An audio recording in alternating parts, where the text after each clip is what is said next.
The ongoing construction of the Dongo Kundu Special Economic Zone will drive Kenya's manufacturing agenda. The project is strategically designed to improve Kenya's competitiveness as an investment destination, as well as expand the country's export portfolio. Plans are underway to set up 3-class special economic zones in Kenya. The Dongo Kundu Special Economic Zone in the Greater Mombasa region, sitting on 3,000 square kilometers, is expected to create 2 million new jobs. The Lamu Special Economic Zone on 700 square kilometers is backed to create 1 million new jobs, while the Kisumu Special Economic Zone on 700 square kilometers is expected to create 1 million new jobs.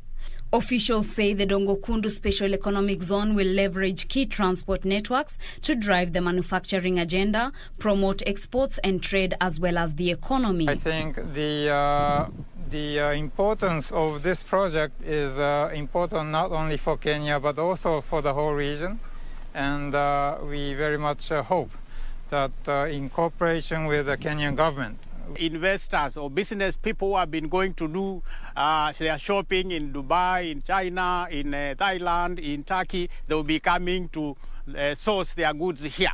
Despite this, the thorny issue of resettlement for the affected over 1,500 people popped up, as well as sensitized residents on opportunities to be created by the Dongo Kundu Special Economic Zone. NLC has already computed the schedules for compensation, and funds are available for compensation. What is happening? As Kenya, we have been undertaking projects in this coastal region, and one of the most important ones is the Dongo Kundu bypass.